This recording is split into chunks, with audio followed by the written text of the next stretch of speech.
Jamais esperava ser vereador na minha vida. Acabei sendo. Desculpa o gesto, me Bonito perdoe. demais. Fui ser deputado federal. E só um milagre explica a minha eleição para presidente em 2018. Milagre da vida. E que entendo eu, na minha fé, um propósito de Deus. Quem me acusa pode ter muita coisa ao seu lado, mas nós temos 3 que eles não têm. Nós temos Deus, a verdade e grande parte da população brasileira. Vocês me fortalecem para ser o porta-voz de vocês. Vi agora há pouco aqui uma faixa, diga-nos o que fazer. No final eu falarei. As coisas acontecem na vida da gente. Em 2014, decidi disputar a presidência. Estava lá na Academia Militar das Agulhas Negras.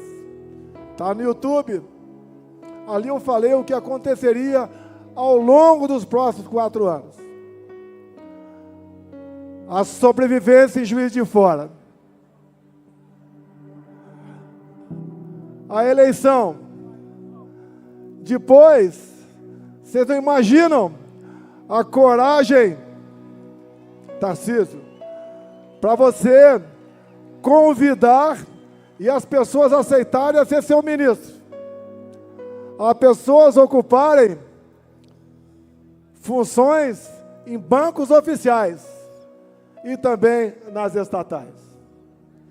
Confesso a vocês, essa segunda parte foi muito mais difícil do que a primeira.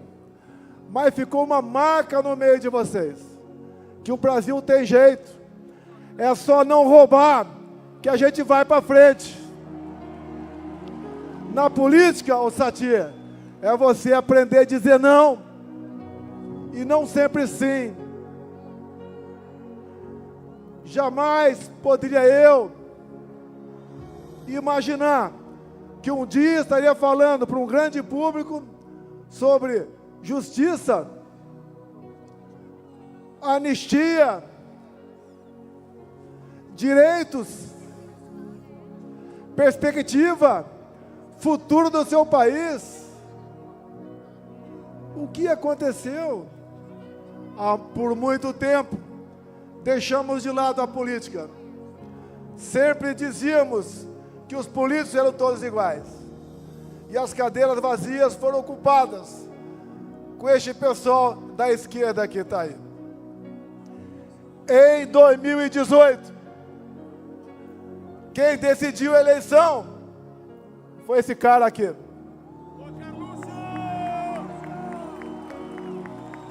Um telefone numa prancha de surf. Este foi meu marqueteiro. Mas tínhamos naquele momento a liberdade de expressão. Podíamos nos manifestar. E no Facebook, por noite, agregávamos mais de 400 mil pessoas. E fiz uma coisa também, o Silas Malafaia. Você é pastor. Eu apenas li a Bíblia na fronteira, de 79 a 81. Pegamos uma passagem bíblica, lá do João 8:32. E conhecereis a verdade, e a verdade vos libertará. Como é difícil você falar a verdade para um amigo seu, mas ela liberta. Então o marqueteiro aqui, Carlos Bolsonaro, me botou na presidência da República, juntamente com mais algumas pessoas, obviamente.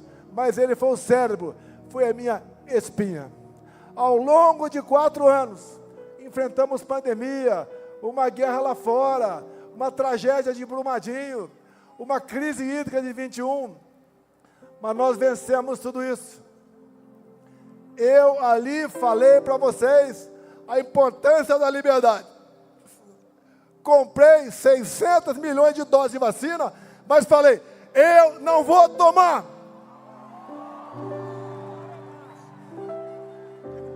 Você tem que ter liberdade para escolher o seu futuro. você arca com as consequências. Não vou entrar nessa questão. Se um dia uma grande rede de televisão me der o espaço, falarei com o maior prazer. Acabando 22. A mão pesada do Tribunal Superior Eleitoral fez-se valer na balança. Onde eu era proibido de fazer tudo, o outro lado podia fazer qualquer coisa. Me acusar de tudo, até da morte da Marielle Franco. Me acusar de genocida, de misógino, de não gostar de nordestinos, de não gostar de negros. Eles podiam tudo. Tivemos até a tal cartinha pela democracia, que me tirando de lá, estariam garantindo a democracia no Brasil. Olha que eles botaram no meu lugar.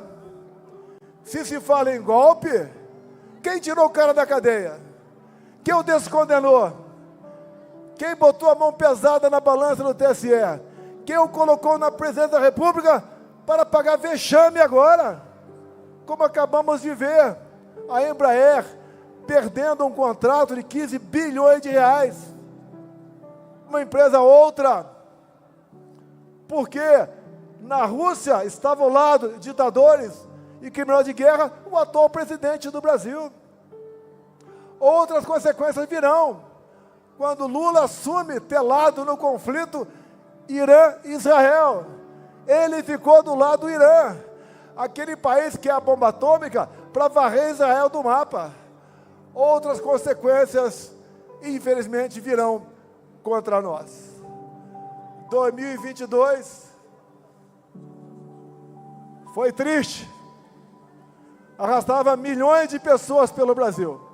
Aqui em São Paulo, motociata com 300 mil motociclistas. Assim no Brasil todo. 1 milhão de CACs conosco. Homens e mulheres da segurança, 1 milhão de pessoas, a grande maioria conosco. O agro conosco. Quem produzia conosco. Os mais humildes do Nordeste, levamos água para lá. Até, prezado governador Zema, o Vale de Jequitinhonha, região mais pobre do seu estado, nós conseguimos, com o nosso ministro Saxida, regularizar a exploração de lítio naquela região. Em Minas, nós resolvemos a questão da cota 762 de Furnas. Em Minas, nós conseguimos, junto com o Tarcísio, 3 bilhões de reais para o metrô de BH. Nós fizemos o possível. Não esperava, confesso, aquele resultado. Mas no dia 1º, eu me pronunciei à nação e comecei dizendo: vão sentir saudades da gente.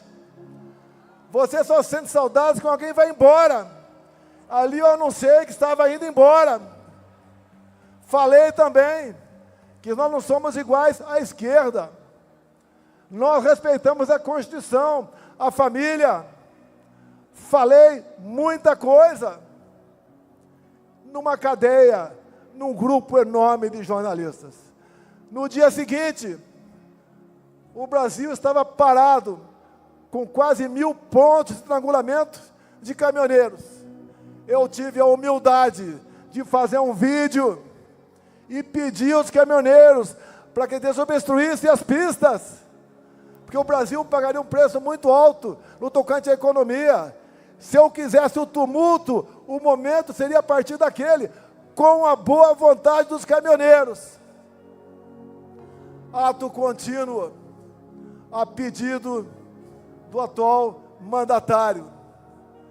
Fizemos a transição pacífica, elogiada por Geraldo Alckmin, que foi o responsável para receber isso do nosso lado. Nós nomeamos 2 comandantes de força a pedido desse cara que está no governo agora. Quem quer dar golpe, nomeia comandantes a pedido do opositor. No dia 30 de dezembro, graças a Deus, resolvi sair do Brasil. Algo me fez sair do Brasil. Não era apenas para não passar faixa. Jamais eu passaria faixa para um ladrão.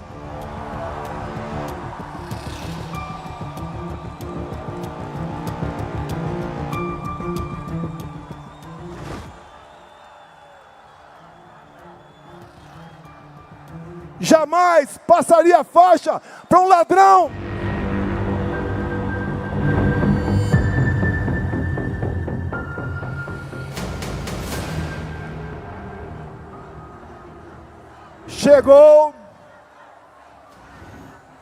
Chegou o fatídico 8 de janeiro. Um movimento, mais do que claro, orquestrado pela esquerda. Lula não estava em Brasília. No dia anterior, ele foi para Araraquara, porque sabia o que ia acontecer. Tanto é que as imagens de quase 200 câmeras sumiram. Tudo foi quebrado antes daquelas pessoas que, em parte, estavam no acampamento chegaram. No dia seguinte, essas pessoas foram presas. E assistimos hoje condenações a 14, 15, 16, 17 anos de prisão. Como a semana passada, uma mulher com 7 filhos, 6 menores, foi condenada a 14 anos de cadeia. Essa mulher era golpista?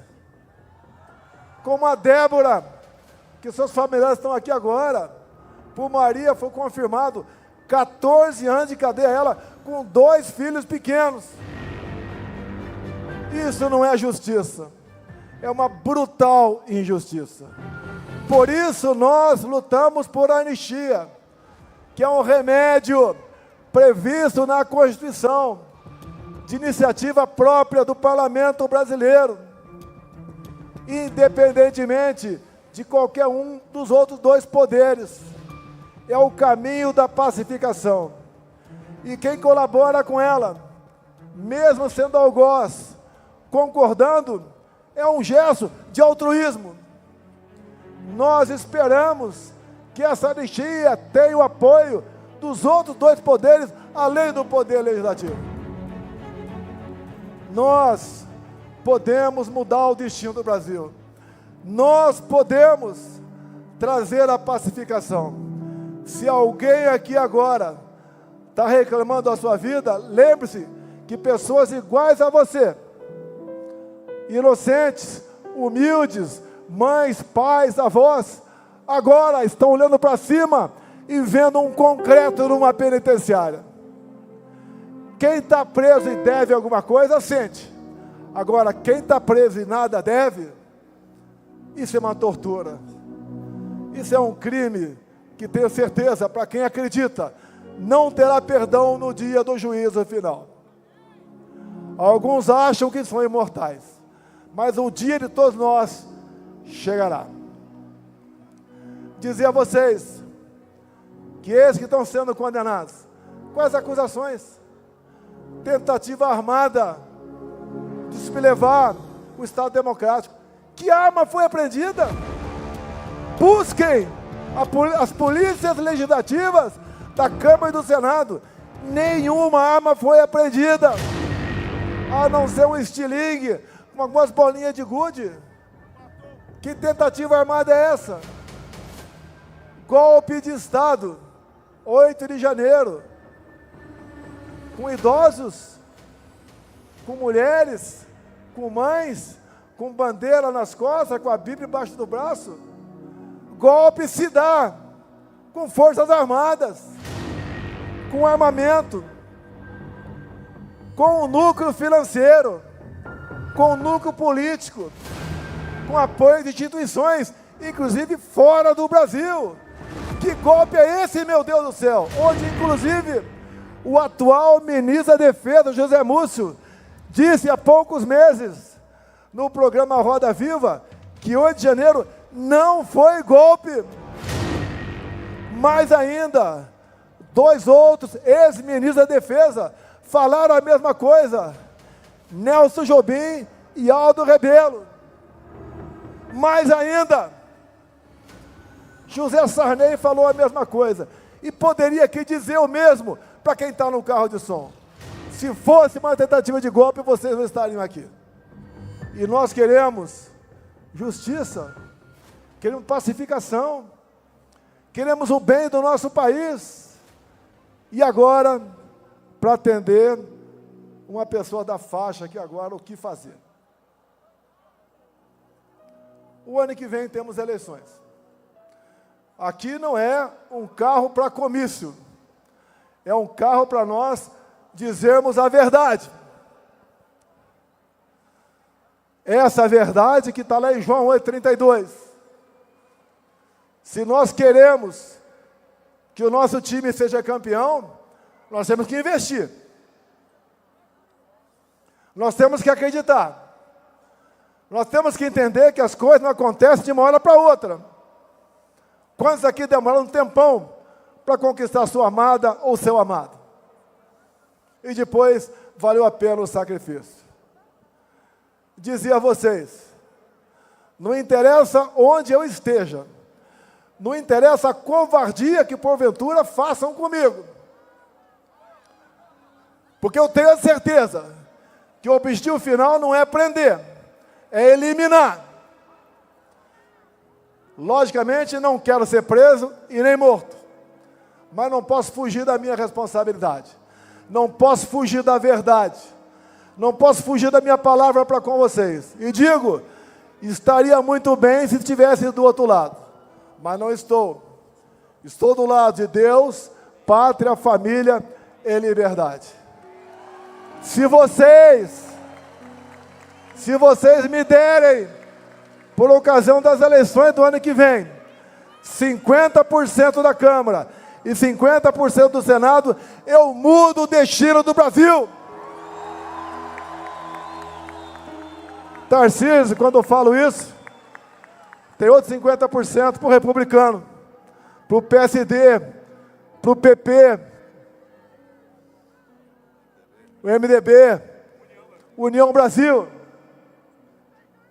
Se vocês me derem isso, não interessa onde esteja, aqui ou no além, quem assumir a liderança vai mandar mais que o presidente da República. Com essa maioria, nós elegeremos o nosso presidente da Câmara, o nosso presidente do Senado, o nosso presidente do Congresso Nacional, a maioria das comissões de peso no Senado e na Câmara. Lá no Senado, nas sabatinas, nós decidiremos quem prosseguirá nessa missão ou não.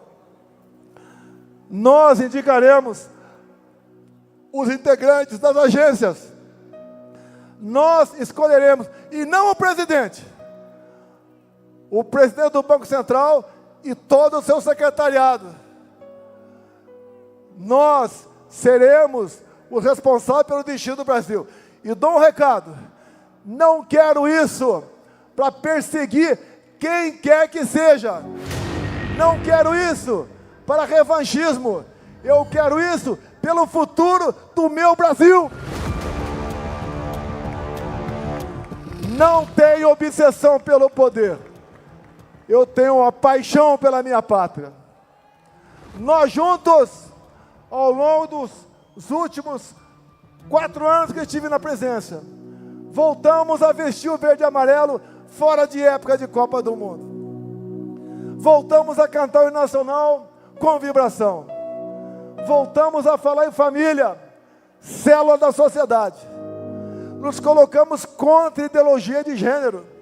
É inadmissível perverter crianças de 5 anos de idade nas escolas.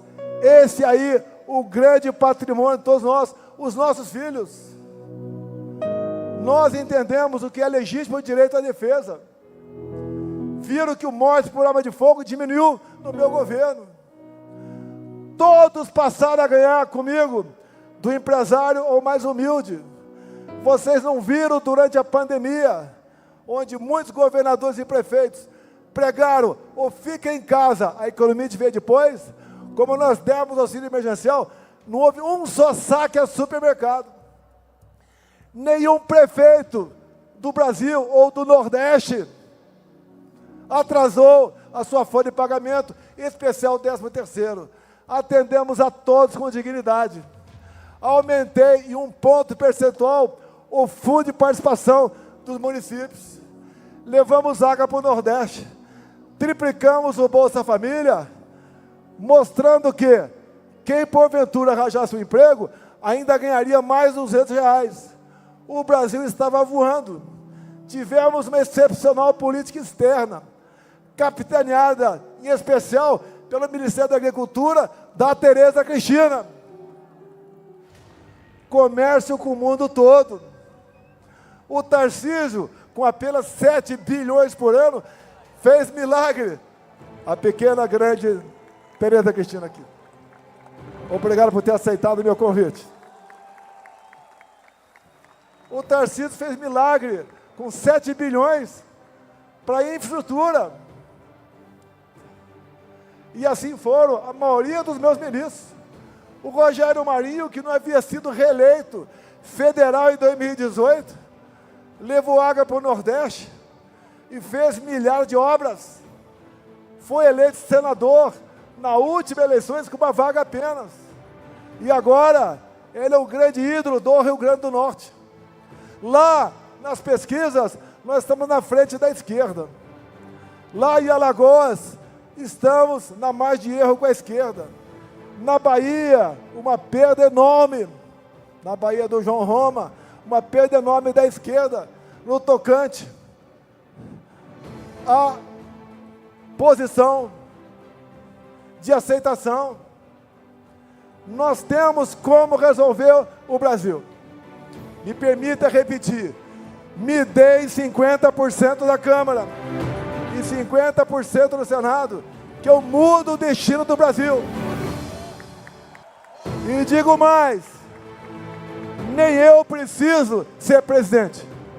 O Valdemar me mantendo como presidente de honra do Partido Liberal, nós faremos isso por vocês. Me processam, mas não me processam por corrupção, por desviar recursos da Petrobras, por ter assaltado o fundo de pensão do Banco do Brasil ou dos Correios. Não me processam por ter achado dinheiro no apartamento meu, ou ter um sítio em algum lugar, ou um apartamento na beira da praia. Me processam por uma fumaça de golpe. Que golpe é esse que até hoje o Mossad não está sabendo sobre ele? Minhas senhoras, meus senhores, obrigado por mais esse momento. Nós temos alternativa, mas ela se perpetua pela confiança entre nós. Não me sinto bem na posição que me encontro, me omitir, me calar. Eu apelo aos 3 poderes da República. Sentem, conversem, pacifiquem o Brasil. Voz de liberdade, ex inocentes do 8 de janeiro. Quem porventura quebrou alguma coisa, que pague. Mas julgar e prender de baseada, isso não existe em nosso ordenamento jurídico. Não quero crer que seja vingança de uma pessoa ou de outra. Todo o Brasil sabe o que está acontecendo. Nós queremos um Congresso altivo. Nós queremos um Supremo respeitado. Nós queremos um Executivo trabalhando para o bem-estar do seu povo e não em alianças momentâneas por parte de uma minoria em causa própria. O Brasil é um país fantástico. Repito, ninguém tem o que nós temos.